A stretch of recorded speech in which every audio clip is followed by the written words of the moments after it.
Merci beaucoup. Je ne sais pas si vous m'entendez. Oui, très bien. Parfait. Eh bien, merci pour cette invitation. Merci et bravo pour cette initiative. Elle est plus que jamais nécessaire.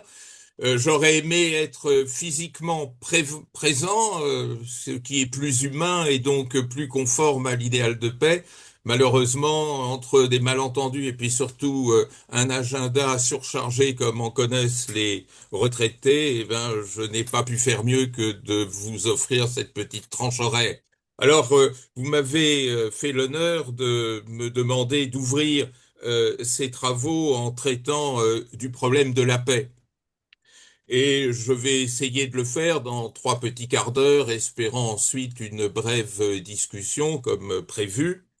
Et je voudrais commencer cette présentation euh, par 3 remarques.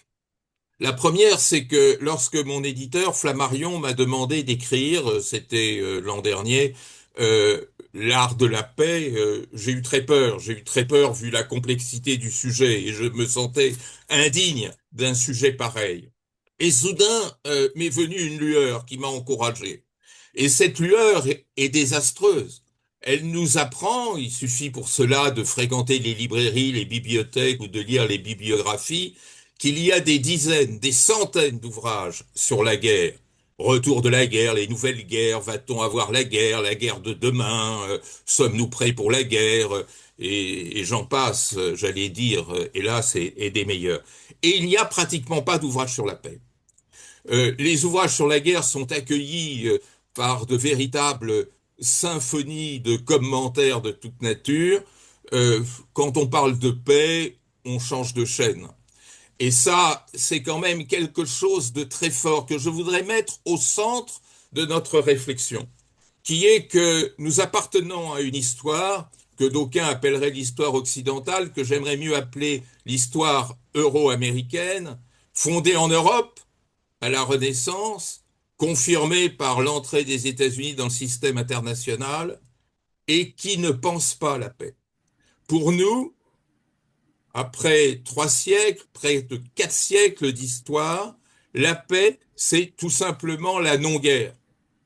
C'est l'envers de la guerre. Mais nous ne nous arrêtons jamais à une définition positive de la paix. Moyennant quoi, nous savons au mieux traiter d'armistice, de cessez-le-feu, c'est-à-dire de processus qui restent martiaux et qui ne font qu'interrompre le cycle de guerre. Notre histoire moderne s'est confondue avec l'histoire de la guerre, a été rythmée par l'histoire de la guerre, jamais par l'histoire de la paix. Regardez aujourd'hui les 2 conflits, mais il y en a tant d'autres, qui nous préoccupent, Russie-Ukraine, Israël-Palestine. On parle de temps en temps, avec plus ou moins de fortune, moins que plus, de cesser le feu, mais on parle jamais de projet de paix. Eh bien, c'est là-dessus qu'il faut revenir, et je vais tâcher de le faire. Le deuxième point que je voudrais aborder à titre introductif, c'est que l'histoire n'offre pas d'aller-retour, mais des allées simples. Et nous avons cette fâcheuse habitude d'aller puiser dans l'histoire les solutions de demain ou tout simplement celles d'aujourd'hui. Et ça ne fonctionne pas. Pourquoi? Parce que le contexte change. Et quand, par exemple, on nous explique qu'il suffirait que M. Zelensky et M. Poutine soient une table de conférence pour négocier une sorte de transaction territoriale, eh bien c'est faux. Les transactions territoriales, depuis 1945, il n'y en a jamais eu, en tous les cas, d'officialisé par le droit. Donc ça prouve que nous sommes dans un autre contexte et qu'il faut faire l'effort de comprendre ce contexte, qu'il ne faut pas paresseusement aller chercher dans l'histoire les solutions aux problèmes euh, actuels qui, par définition, sont des problèmes inédits. La troisième précaution que je voudrais prendre, c'est que nous sommes dans un monde heureusement plural, c'est-à-dire marqué non pas tellement par une pluralité de cultures, ça c'est une vision un peu facile et souvent dangereuse et essentialiste, mais par une pluralité d'histoires. Et cette pluralité d'histoires qui ne nous sont pas communes, alors que dans le système international d'hier, les histoires étaient communes, elles ne cessaient de s'entremêler, font que il y a, sur la scène internationale, sur la scène mondiale d'aujourd'hui, une pluralité de sens, une pluralité de perceptions. Le mot paix, par exemple, n'a pas le même sens en Afrique, en Asie, en Europe. Je me souviens une fois avoir fait une conférence à Conakry et je disais cela, je disais à mon public, dans la théorie des relations internationales, la paix c'est la non-guerre. Et un jeune étudiant guinéen, courageusement, s'est levé et m'a dit, mais monsieur, chez nous c'est pas comme ça. Chez nous, la paix, c'est pas la non-guerre. Chez nous, la paix, c'est la santé sociale du groupe. Une définition positive, une très belle définition. De même qu'un ami sinologue, confirmé par des collègues chinois que j'avais pu rencontrer, on dit l'idéogramme chinois pour signifier la paix, c'est une femme sous un toit. Et ça veut dire cette idée d'intégration que nous ignorons copieusement pour lui préférer l'idée de non-guerre. Et donc, vous voyez, il faut faire l'effort de savoir, de comprendre comment l'autre pense. Les relations internationales d'aujourd'hui, c'est une science de l'altérité. Savoir comprendre l'autre. Au lieu de réciter la leçon désastreuse de Jules Ferry, qui explique que les races inférieures doivent se faire éduquer par les races supérieures. Ce n'est pas vrai.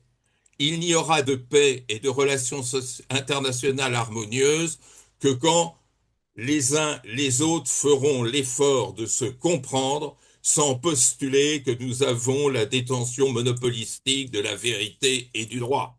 Ça, c'est la révolution à faire et qui n'a même pas commencé. Il suffit de savoir et de percevoir sur quel ton on parle de l'Afrique et de voir comment, un mort en Palestine et un mort ailleurs, ce n'est pas la même chose. Comment cette perception du monde dans les sociétés, dans les parties de cette terre qui sont dominées ne sont pas les mêmes que chez nous. Eh ben, apprenons à comprendre l'autre, apprenons à imaginer comment l'autre nous perçoit, et enfin à comprendre comment l'autre imagine que nous le voyons. Et là, on ouvre le chapitre désastreux de l'humiliation comme pathologie contemporaine des relations internationales. Alors, mon premier point, une fois ceci dit et rappelé, c'est de se demander pourquoi nous sommes des obsédés de la guerre. Parce que tant que nous ne serons pas guéris de cette maladie qui veut que dans notre narratif, les relations internationales, c'est une chronique martiale, c'est une chronique de guerre, eh bien nous ne pourrons pas accéder à la vraie paix. Et dans notre histoire, il y a un élément fondateur sur lequel je voudrais m'arrêter quelques minutes parce que ce n'est pas seulement de l'histoire, c'est aussi du présent, et c'est même principalement du présent. Lorsque l'État s'est construit à la fin du Moyen Âge, au moment de la Renaissance. Il s'est construit sur un pacte. Ce pacte, il a été décrit par le philosophe anglais Thomas Hobbes, et il consistait à dire l'individu, les individus que nous sommes, sont perpétuellement menacés, et donc l'aspiration première des humains, c'est la sécurité. Et pour obtenir cette sécurité, que doit faire l'individu? Abandonner une part de sa liberté entre les mains du souverain qui en échange le protégera. Ce postulat sécuritaire est un postulat désastreux. Partir de la sécurité pour penser les relations internationales, ça veut dire postuler que l'autre est une menace. Et si l'autre est une menace, il faut s'armer face à l'autre avant de penser à coopérer avec lui. Et non seulement il faut s'armer pour se protéger de la menace de l'autre, mais il vaut mieux attaquer l'autre pour que l'autre ne vous attaque pas. Ça, c'est le postulat. Ce postulat sécuritaire. La sécurité, c'est un poison. La sécurité, c'est cette défiance à l'égard de l'autre et ce refus de construire la voie coopérative qui permet de faire croître la confiance pour préférer la voie sécuritaire qui s'installe sur la défiance. À partir du moment où on choisit ce chemin-là, on est perpétuellement en guerre de manière potentielle ou réelle. Et d'ailleurs, ne nous y trompons pas, lorsque l'État s'est construit grâce à la guerre. Et l'État, aujourd'hui, il existe grâce à la guerre. Et c'est beaucoup plus à l'État en tant que tel qu'il faut imputer ce réflexe de guerre qu'à l'économie ou au capitalisme, qui bien entendu jouent leur rôle, mais fondamentalement, la guerre moderne a été inventée par l'État moderne. Pourquoi? Eh bien parce qu'à partir du moment où l'État se proclame souverain, et qu'il est en relation de compétition avec d'autres souverains, c'est-à-dire d'autres États, que va-t-il faire? Puisqu'il est souverain, il n'a à obéir à personne, à aucun droit international, à aucune organisation internationale. Donc, la seule façon pour des États souverains en compétition ou en contentieux de se comporter, eh ben, c'est de régler leurs différends par la guerre. C'est d'ailleurs ce que le grand juriste du XVIIe siècle, Grotius, disait. La guerre, c'est une façon de régler les différends entre États. Et Hobbes lui-même disait, bah, les États entre eux sont comme des gladiateurs. Et d'ailleurs, l'État a été copieusement servi par la guerre. C'est grâce à la guerre que l'État a pu lever l'impôt. C'est grâce à la guerre que l'État a pu se doter de bureaucratie. C'est grâce à la guerre que l'État dispose de ce socle que constitue son armée. C'est grâce à la guerre qu'il va contrôler et mobiliser les citoyens. Et on pourrait ainsi continuer. La guerre a donc été le moteur de notre histoire. Ce que je voudrais dire, et c'est peut-être là l'élément le plus important, c'est que cette formule qui a apprivoisé la guerre, qui en a fait un instrument nécessaire des relations internationales, qui a marginalisé la paix, puisque la paix n'était plus que la suspension de la guerre, cette pratique qui nous est coutumière, elle a, hélas, fonctionné pendant des siècles. Pendant des siècles, c'est vrai. Disons du XVIIe siècle jusqu'en 1945, grosso modo. C'est vrai que la guerre a régulé les relations internationales. Eh bien, ce qui est important, nécessaire, indispensable de voir, c'est qu'aujourd'hui, ça ne marche plus. Pourquoi ça ne marche plus? Eh bien, parce que depuis 1945, vous savez combien il y a eu de guerres depuis 1945? 500 guerres. 500 guerres. C'est-à-dire que jamais dans l'histoire, les guerres ont été aussi nombreuses. Jamais elles n'ont été aussi coûteuses. Jamais elles n'ont été aussi meurtrières. Jamais elles n'ont été aussi destructrices. Et pourtant, que constatez-vous depuis 1945?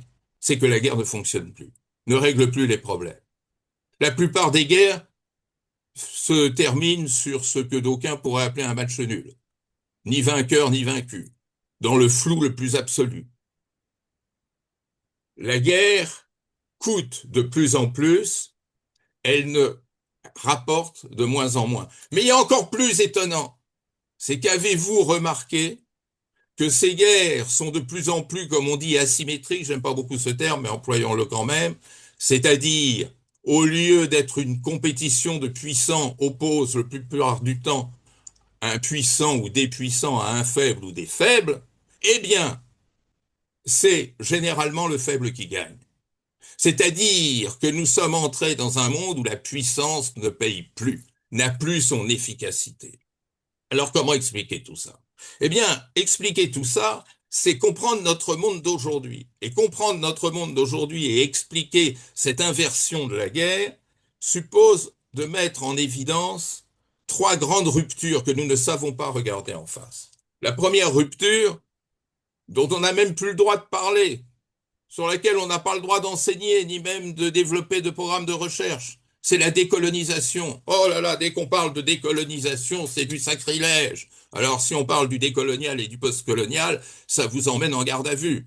Et pourtant, la décolonisation a été une rupture fondamentale dans l'histoire de nos relations internationales. Parce que, l'avez-vous remarqué, toutes les guerres de décolonisation ont été gagnées par le plus faible. Jamais celui qui revendique l'émancipation, du moins depuis 1945, n'a été définitivement vaincu. Quelquefois, et on le voit bien avec la Palestine, la guerre est longue, la guerre est destructrice, meurtrière, barbare, mais jamais le fort n'arrive à supprimer la résistance du faible. Et donc, il faut comprendre ce paramètre essentiel des relations internationales, que les commentateurs et a fortiori les acteurs ne mettent pas suffisamment en évidence. À savoir qu'aujourd'hui, la guerre se trouve bousculée dans la mesure où l'énergie sociale joue un rôle de plus en plus déterminant. Autrefois, la guerre, c'était force contre force. Aujourd'hui, de plus en plus, la guerre, c'est force contre énergie sociale. Comment expliquer que cette énergie sociale, qu'on a vu poindre dès la Seconde Guerre mondiale avec les résistances, comment expliquer que cette résilience sociale, comment expliquer que cette énergie sociale pèse d'un tel poids dans les relations internationales? C'est bien la résistance fantastique du peuple ukrainien qui a mis en déroute la seconde armée du monde, qui, au bout de 3 ans et demi, ne peut piteusement contrôler que 18% du territoire ukrainien. Et à quel prix? Et à quel prix? Eh bien, comprendre cela, comprendre que on ne peut pas éradiquer celui ou celle qui résiste. Combien de fois nous avons entendu pendant la guerre d'Algérie et en ce moment avec la tragédie de Gaza que le terrorisme est éradiqué, et quand donc a-t-il été éradiqué? Donc ça, c'est un élément absolument fondamental, une incroyable inversion de l'histoire. La deuxième rupture qu'il faut prendre en compte, c'est la dépolarisation, c'est la chute du mur.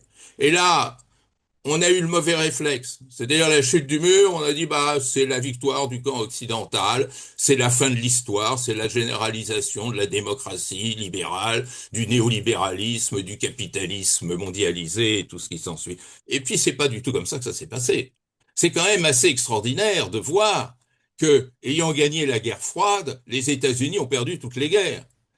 Ils avaient perdu la guerre du Vietnam, ils ont perdu la guerre en Afghanistan, ils ont perdu la guerre en Irak, ils ont perdu la guerre en Somalie. Sur un autre plan qui n'est plus celui du militaire, ils perdent aussi la guerre commerciale et la guerre tarifaire où ils ne parviennent pas à imposer leurs lois. C'est-à-dire que nous sommes, avec la dépolarisation, non pas dans le parachèvement de l'hégémonie américaine, mais au contraire dans la démonstration de son impossibilité, de son aporie. L'hégémonie ne parvient plus à s'imposer nulle part alors qu'elle est de plus en plus coûteuse. C'est ce que Chouenla y avait dit dès les années 70 en disant nous ne cherchons pas à exercer une quelconque hégémonie car regardez les Américains, ils veulent être hégémones, ils n'y parviennent pas et ça leur coûte de plus en plus cher.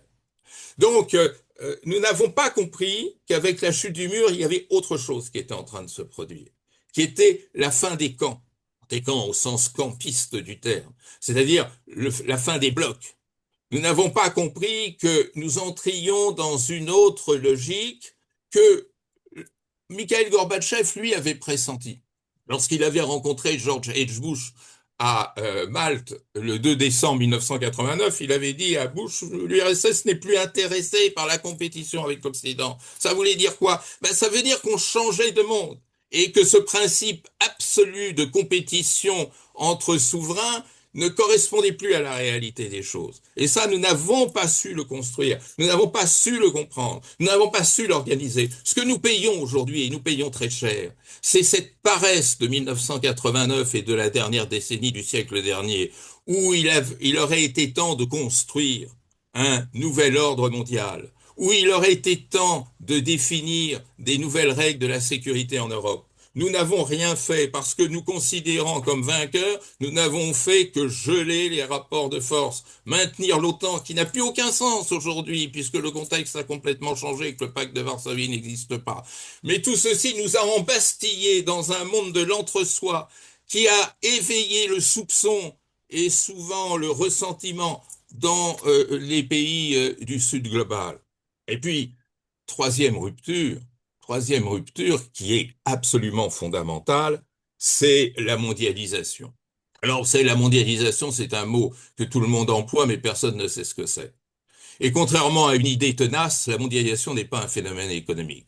C'est un phénomène qui a été récupéré par les opérateurs économiques, bien sûr, qui en ont fait un élément de leur accomplissement. Et d'ailleurs, le néolibéralisme de l'école de Chicago s'est épanoui sur cette confusion qui voulait que la mondialisation fut un phénomène, je dirais, de réalisation de ce capitalisme libéral et mondialisé.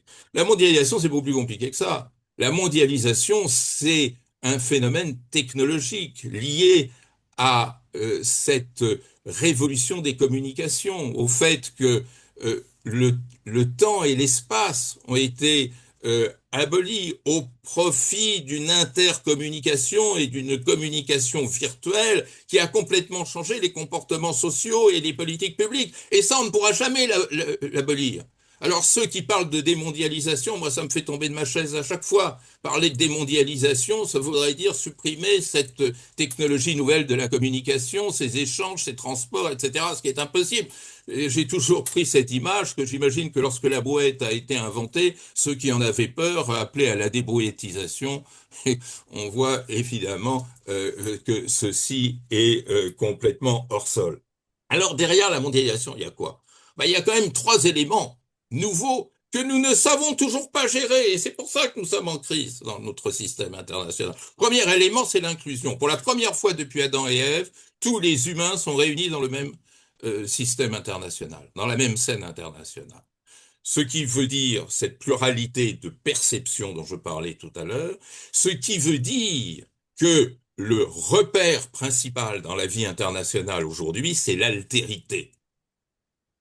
Avant d'être pacifique, qui est un terme qui s'est galvaudé, il faut être, vous comprendrez, le côté un peu osé et imagé de la formule, haltérophile. C'est-à-dire défendre le principe d'altérité. Nous sommes dans un monde d'altérité. Ce monde d'inclusion est un monde qui ne peut fonctionner que par le respect et la reconnaissance de l'autre. Ce que toute notre histoire a nié, puisque notre histoire est l'histoire d'abord de l'isolement, nous sommes seuls au monde, et d'une universalité que nous avons été les seuls à construire. D'ailleurs, on a inventé à nous tout seuls l'universel, c'est formidable. Ce petit îlot du monde que constitue le monde européen aurait à lui seul inventé l'universel. Et ça, c'est quelque chose qui n'a jamais été compris au Sud, et qui est source de bien des tensions. Ça, c'est le problème de l'inclusion. Mais l'inclusion, c'est encore autre chose. Et j'insiste beaucoup là-dessus. L'inclusion, c'est les inégalités mondiales qui deviennent dominantes, structurantes de l'agenda des relations internationales. L'inclusion générale, ça veut dire que viennent coexister dans notre monde un luxembourgeois dont le PIB par an et par habitant est à peu près de 120 000 dollars et le centrafricain dont le PIB par an et par habitant est autour de 600 dollars. C'est-à-dire que la mondialisation nous a projetés dans un monde d'inégalité et que ce monde d'inégalité vient en quelque sorte être l'élément structurant de la conflictualité nouvelle. C'est-à-dire que la guerre d'hier, c'était une rivalité entre puissants égaux. La guerre d'aujourd'hui, c'est celle qui dérive des tensions énormes liées à cette inégalité. Mais pas seulement à l'inégalité, au fait que ce qui constitue notre sécurité, ce n'est plus notre rapport à l'autre, c'est désormais notre rapport au tout. C'est-à-dire que les grands enjeux globaux deviennent plus déterminants que les enjeux nationaux. Ça veut dire que la sécurité de notre monde, comme le PNUD, le Programme des Nations Unies pour le développement, l'a très justement établi, c'est cette sécurité globale qu'il nous faut conquérir. Comment peut-on être en France en sécurité s'il n'y a pas de sécurité climatique, s'il n'y a pas de sécurité alimentaire, s'il n'y a pas de sécurité sanitaire, s'il n'y a pas de sécurité économique globale? Et effectivement, que voit-on, j'y reviendrai 2 minutes tout à l'heure si j'ai encore le temps, bah, c'est que la plupart des conflits sont branchés à ce non-respect de la sécurité globale que nous ignorons parce que ça se vend mal sur le marché électoral, la sécurité globale, infiniment moins bien que la dénonciation de l'immigré, par exemple, de l'immigration. Et donc, nous sommes maintenant l'otage de cette conception globale de la sécurité que nous ne voulons pas voir et qui n'intéresse pas nos dirigeants. Mais la mondialisation, c'est quelque chose d'autre encore. C'est l'interdépendance généralisée. Nous sommes dans un monde où tout le monde dépend de tout le monde. Le faible continue à dépendre du fort, mais de plus en plus, voilà la révolution d'aujourd'hui. Le fort dépend du faible. En matière énergétique, en matière de matières premières, en matière démographique, en matière sanitaire, en matière alimentaire. Et ce phénomène-là, est un phénomène qui vient nier l'idée de souveraineté. La souveraineté est de plus en plus disruptive, là où on ne peut espérer la paix que dans la construction d'une mondialité raisonnée. Vous savez que la faim dans le monde tue 10 millions d'êtres humains par an, c'est-à-dire l'équivalent de 8 attaques par jour et pendant toute l'année sur le World Trade Center. La première menace, c'est celle-là. Le terrorisme tue entre 10 000 et 40 000 selon les années. La faim dans le monde, 10 millions. Le climat, 7 à 10 millions. Les épidémies, de 7 jusqu'à 20 millions, selon les années et selon les épidémies. Donc c'est bien cette interdépendance qui est au centre même de la problématique des relations internationales. Et enfin, dernier élément, le, euh, la mondialisation, c'est aussi la mobilité généralisée. Et ça, c'est très difficile à comprendre. Parce que notre grammaire des relations internationales, elle est fixiste. N'oubliez jamais que État et statisme, ça a la même racine et la même épistémologie. N'oubliez jamais que notre ordre international traditionnel est fondé sur le principe de territorialité, sur la magie des frontières. Aujourd'hui, c'est le mouvement, c'est le changement, c'est la mobilité qui fait l'agenda international. La migration, c'est l'avenir du monde. Et que nous serons dans un monde de paix que si nous savons gouverner le mouvement, gouverner au sens noble du terme. Alors que, effectivement, sur le marché électoral, c'est exactement le contraire qui est vendu avec les résultats désastreux que nous connaissons quant à la montée du national-populisme. Alors, tout ceci veut dire quoi? Tout ceci veut dire que nous vivons en même temps dans deux mondes. Le monde d'hier et le monde d'aujourd'hui. Le monde d'hier, c'est le monde des princes, de ceux qui gouvernent. Pourquoi? Parce que ceux qui gouvernent le monde ont besoin de pérenniser les relations internationales d'hier.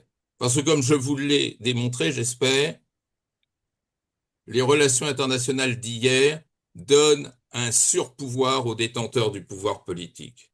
C'est une aubaine. Alors qu'au contraire, ce monde d'aujourd'hui, il est plus humain que politique, il est plus social qu'étatique, et donc il dépossède nécessairement le prince de ses privilèges et de ses monopoles. Et donc, nous avons d'une part ce monde conservateur, si bien incarné, enfin si bien, c'est-à-dire de manière si nette incarné par les Poutine, les Netanyahou, les Trump, les Kagame, et puis tous ces paramètres nouveaux qui ne sont défendus que par les sociétés et les mouvements sociaux. Et c'est ça qui est le paradoxe. Le social est détenteur de la modernité, alors que le politique est détenteur du conservatisme. Et ce choc entre cette modernité portée par les sociétés et ce conservatisme auquel se trouvent accrochés les princes est à l'origine de toutes les impasses que nous connaissons. Alors, je terminerai, ce qui me reste une dizaine de minutes, je terminerai en essayant de comprendre euh, ce que doit être ce nouveau monde porté par les dynamiques sociales, que je vois d'ailleurs mes étudiants porter, comprendre, auxquels ils adhèrent. Et c'est peut-être parce que l'on ne comprend pas cette adhésion des jeunes à ce nouveau monde qu'on les réprime, comme on a pu réprimer sur les campus et comme encore hier, on le réprime à Harvard. Mais chez moi, à Sciences Po, ça a été aussi à une toute autre échelle, bien sûr, la même réalité. Eh bien, il faut d'abord comprendre que ce monde est un monde post-hégémonique. Plus aucun État n'est en mesure d'assurer l'hégémonie. Regardez la déroute de l'hégémonie américaine, battue dans toutes les guerres depuis 1945.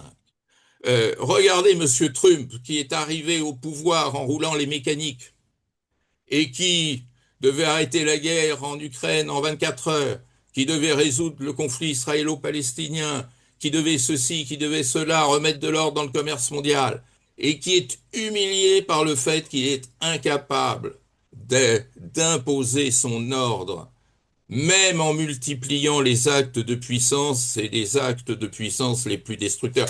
C'est ça le paradoxe. qu'il n'y ait pas de malentendu entre nous. La puissance est de plus en plus capable de détruire, mais elle est de moins en moins capable de construire.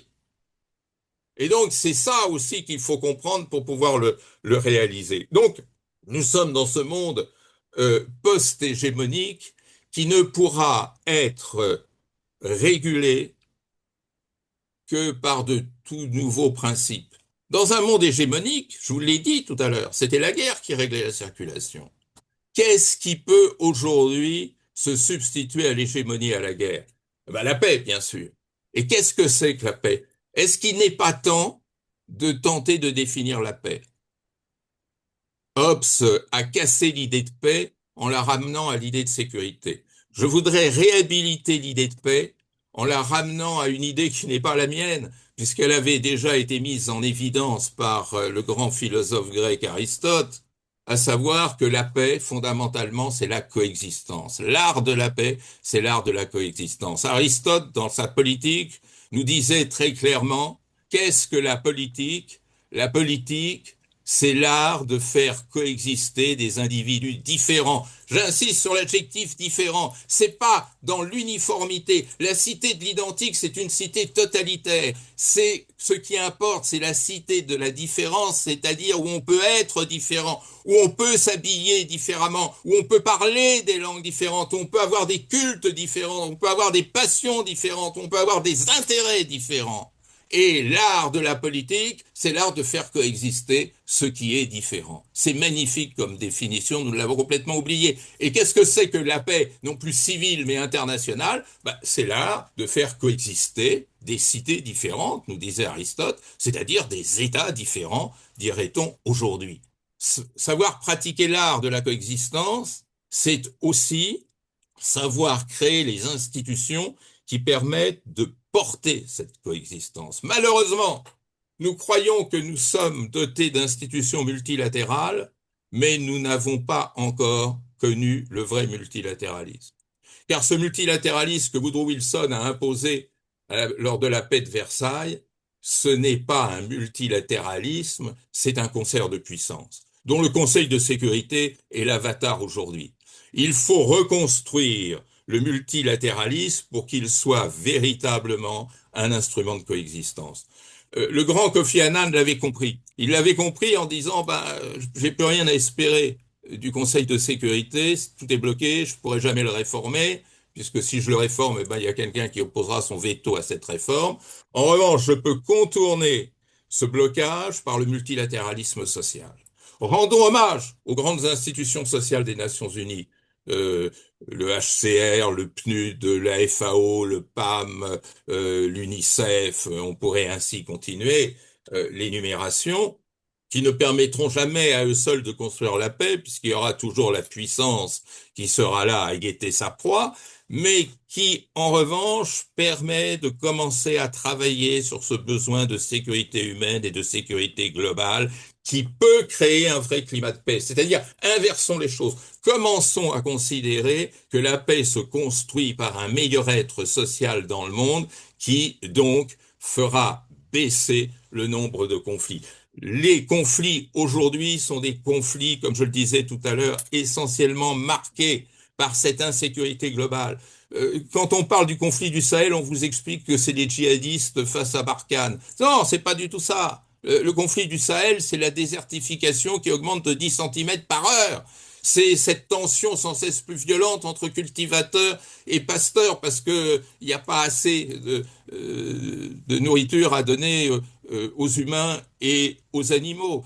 C'est la tension avec les pêcheurs qui peuvent plus pêcher et qui donc remontent sur terre et deviennent des rivaux des cultivateurs. C'est la question lancinante de la faim, c'est ces ventes d'État entre villages liées justement à cette insécurité sociale. Et on pourrait ainsi continuer. Donc, l'impératif de paix, c'est le traitement social de la guerre, le traitement social des conflits. Mais c'est aussi la reconnaissance de l'autre, c'est-à-dire sortir de cette conception verticale des relations internationales. L'homme qui nous a fait plus de mal dans notre pensée politique en France, c'est Jules Ferry, avec cette distinction entre les races supérieures et les races inférieures, dont nous n'arrivons pas à nous débarrasser, que nous exprimons avec un langage peut-être plus atténué, mais le postulat demeure, c'est-à-dire cette verticalité du monde. On ne pourra arriver à la paix qu'en substituant à cette verticalité une horizontalité des rapports. Considérer l'autre comme étant une variante, ni inférieure ni supérieure, mais une variante de l'humanité. Cette vision humaine des relations internationales, c'est ce qui permettra de chasser l'humiliation. Tant que l'humiliation restera, nous serons en situation de grande maladie. Tout ceci passe également par un effort d'éducation. La paix, c'est l'éducation à la paix. L'éducation à la paix, c'est faire en sorte que l'humain se forme autour de comportements sociaux de paix et non de guerre. Nous apprenons la guerre à l'école. Nous commençons à apprendre l'histoire à travers Vercingétorix, Louis XIV, Napoléon. Nous ne l'apprenons jamais à travers les grandes figures de paix, qu'il s'agisse d'Aristote ou qu'il s'agisse de Nelson Mandela. C'est-à-dire cette possibilité de voir le monde différemment qu'à travers le prisme de la guerre. Cette façon de jouer au monde autrement qu'en jouant aux soldats de plomb. Et cet ultra-conservatisme de notre système éducatif, qui n'est pas notre exclusivité, c'est pareil dans à peu près toutes les parties du monde, c'est le point de départ de ce militantisme social pour la paix. C'est là qu'il faut véritablement intervenir et agir. Voilà, vous m'avez demandé de parler en 40 minutes, je vois qu'il est 9h40. Je termine tout ceci, ce modeste exposé, en vous disant, ne nous trompons pas de monde. Nous ne sommes plus dans le monde d'hier. Nous ne sommes plus dans ce monde où on peut régler la paix par des traités de paix. Avez-vous remarqué que depuis 1856, traité de Paris mettant fin à la guerre de Crimée, il n'y a jamais eu de véritable traité de paix dans le monde? La Première Guerre mondiale, Versailles, c'était une négociation entre les vainqueurs. La Seconde Guerre mondiale, il n'y a même pas eu de négociation du tout. Tous les traités de paix que l'on a essayé d'imaginer depuis 1945, Arusha sur le Rwanda, Alger sur le Mali, Doha sur l'Afghanistan, Oslo sur Israël-Palestine, ont été des désastres. Parce que ce n'est plus maintenant par cette porte élitiste et oligarchique, par ce jeu de société princière qu'on peut entrer dans la paix. C'est par ce traitement en même temps global et social, eh ben, à nous de jouer.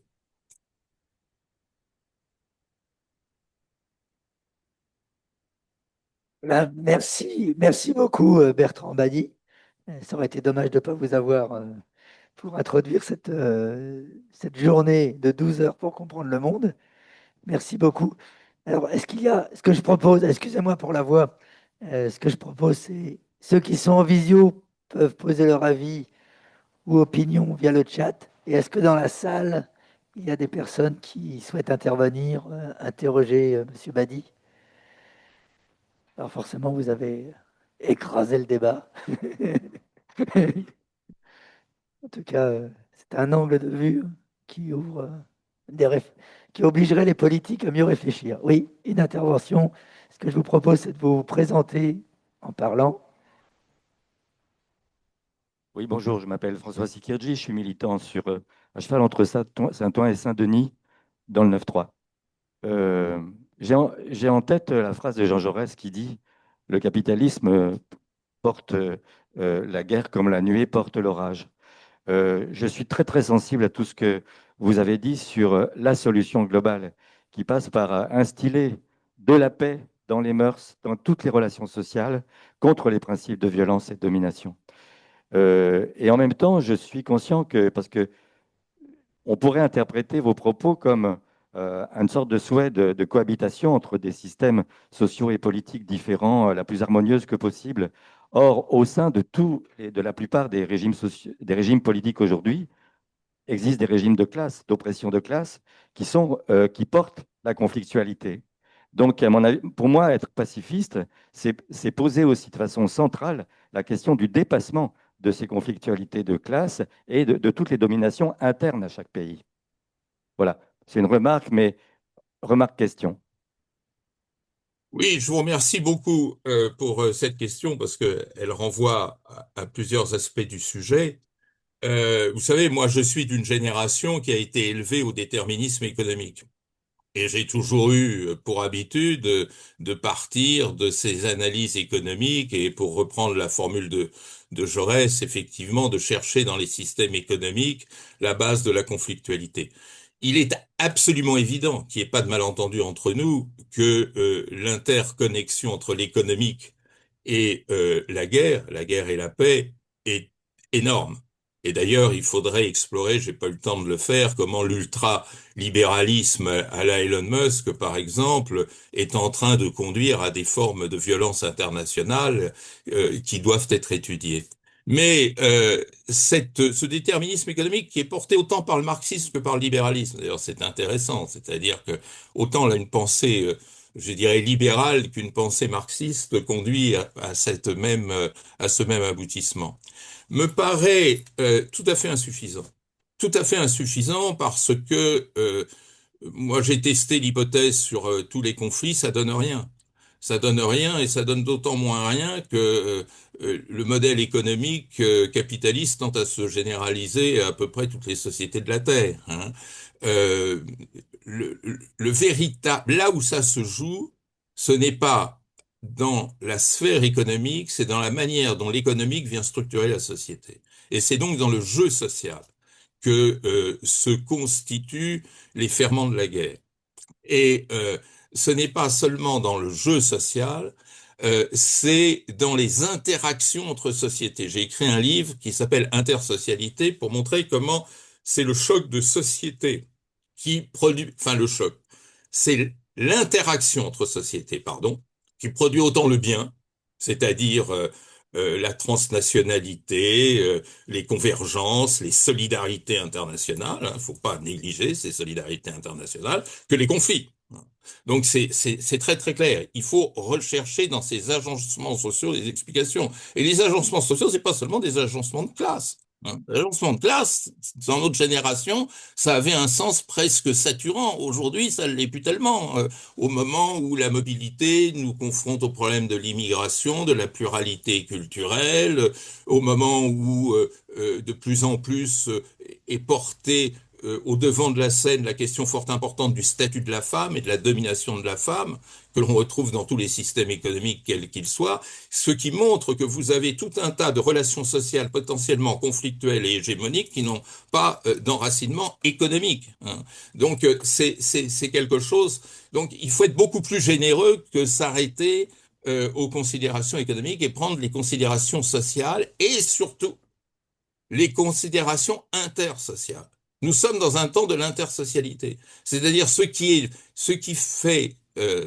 menace la paix, c'est non seulement les inégalités sociales, mais c'est l'interaction entre les systèmes sociaux eux-mêmes inégalitaires entre eux. Et ça oblige à voir beaucoup plus loin, que les conflits de classe. Quand il s'agit de poser le problème de la faim dans le monde, en termes de conflits de classe, vous n'irez pas très loin, vous arrêterez à la première station, hein. Et il faut savoir aller bien au-delà, bien au-delà. J'ajoute une dernière chose. J'espère ne pas vous choquer, mais moi, vous avez remarqué que j'emploie jamais le terme pacifisme, parce que ce terme a été complètement dénaturé et défiguré. Du temps de Jaurès, il avait un plein sens. Et d'ailleurs, l'homme en est mort, en héros, hein. Mais aujourd'hui, est-ce que le pacifiste de 1940 est vertueux? Moi, je ne sais pas si j'en aurais eu le courage, mais j'aurais vécu en 1940, j'aurais certainement pas été pacifiste. J'aurais voulu d'abord combattre le monde nazi comme l'a fait mon propre père. Est-ce que il était vertueux d'être pacifiste si vous étiez algérien pendant la guerre d'Algérie, vietnamien pendant la guerre du Vietnam? Est-ce qu'il est plus honorable d'être pacifiste aujourd'hui en Ukraine que de défendre son pays? Il faut comprendre une chose, c'est que le pacifisme n'est pas le militant de la paix. Le vrai militant de la paix, c'est celui qui se bat pour la justice. Et quelquefois, se battre pour la justice, ça implique de dépasser les attitudes pacifistes. Et ça, il faut avoir ça en tête si on veut comprendre le monde aujourd'hui. Et puis, j'ajouterai une dernière chose. Encore une fois, et ça c'est peut-être l'essentiel de mon message, je vous supplie de considérer que la paix c'est bien plus que la non-guerre. Tant qu'on reste collé à l'obsession de la non-guerre, on reste prisonnier de nos préjugés et on ne voit pas l'essentiel. La première cause du militant de la paix, c'est de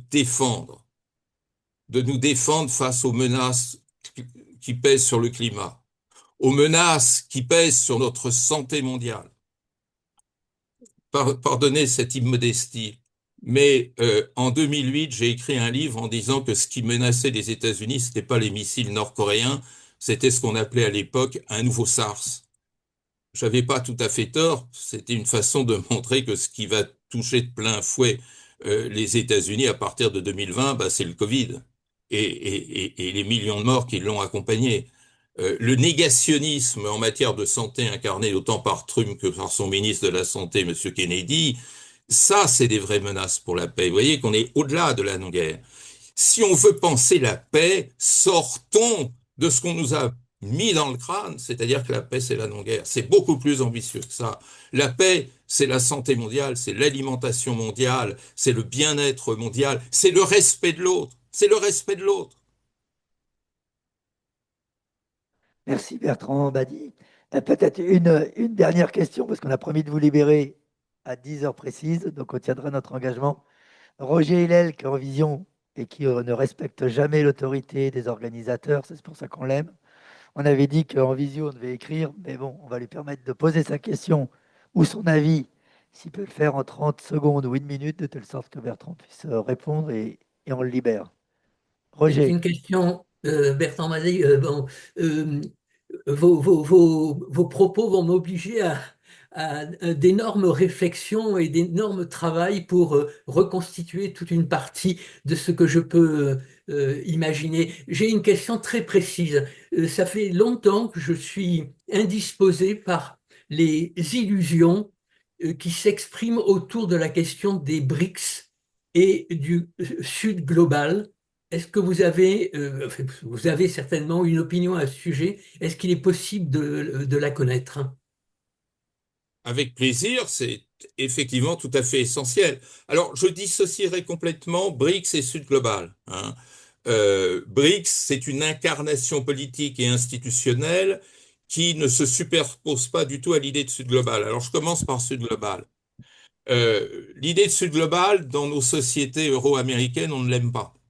Et j'ai fait souvent des conférences là-dessus. J'ai même dirigé avec mon ami Dominique Vidal un ouvrage qui s'appelle L'heure du Sud, sur ces questions.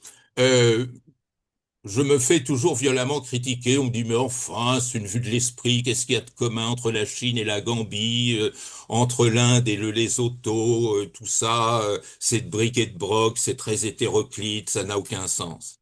Alors, d'un point de vue objectif, c'est vrai. Il n'y a aucune similitude économique, ni politique, idéologique, culturelle, je ne sais quoi. Seulement, en refusant de prendre au sérieux l'idée de Sud global, on échappe, comme toujours, à l'essentiel, qui est cette dimension subjective des relations internationales à laquelle je me référais tout à l'heure. C'est-à-dire que ce sont des pays très différents, mais qui ont un énorme dénominateur subjectif commun. Ils sont tous unis par la même pensée d'avoir été humiliés, d'être marginalisés et d'être encore tenus à l'écart de la définition des normes internationales.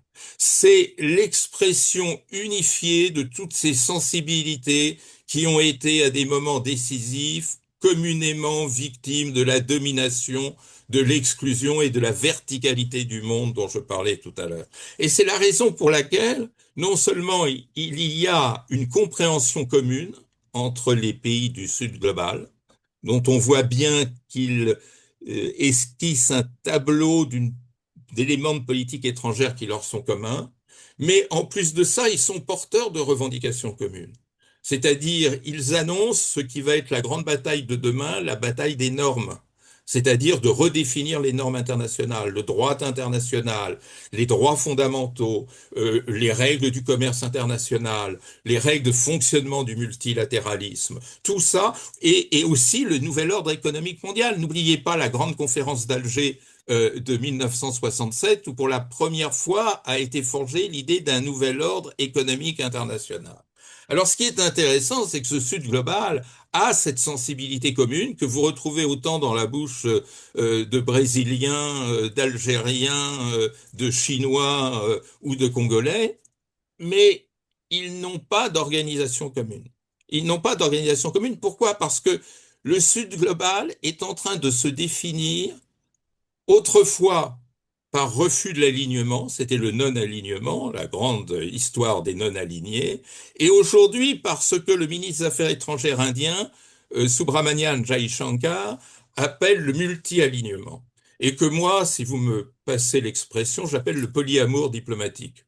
C'est-à-dire, le Sud global nous fait entrer dans un monde où les alliances, les blocs et les alignements d'autrefois sont remplacés par une extraordinaire fluidité qui fait que le propre des pays du Sud global, c'est de passer contrats, coopération, connivence en fonction des enjeux avec des partenaires qui peuvent être différents. C'est ça, le multi-alignement, cette fluidité qui est organisée par l'effet d'aubaine diplomatique. Regardez Mohammed Ben Salman, regardez Erdogan, regardez la politique étrangère indienne, regardez le double edging indonésien et ainsi de suite.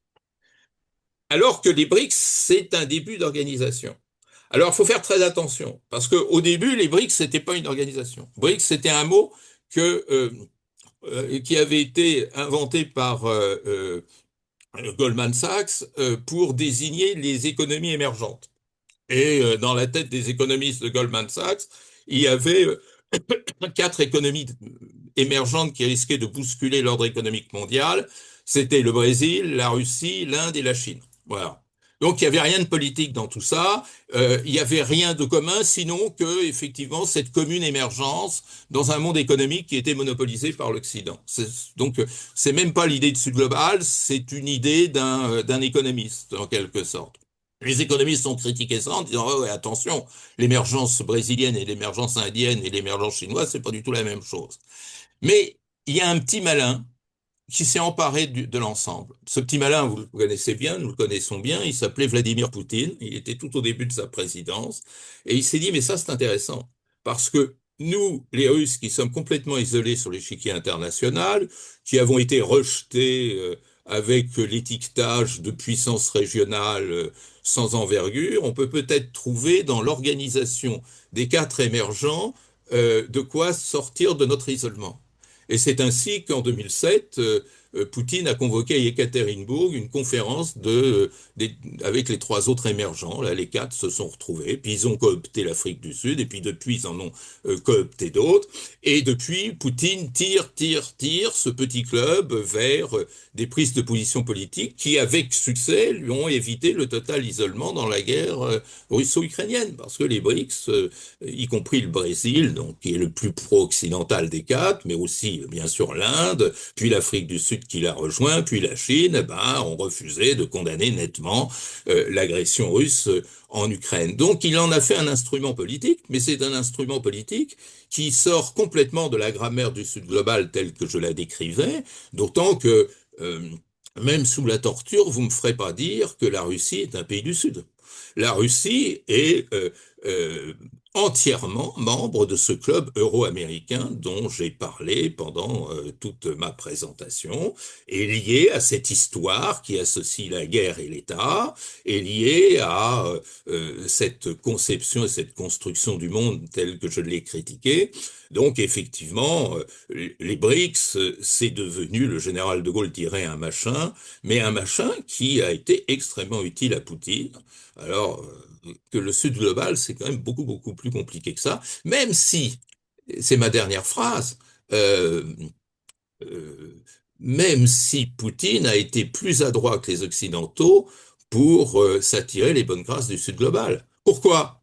Bah, parce que Poutine avait beau jeu de dire aux pays du Sud, regardez, je suis comme vous, victime de cet Occident dominateur.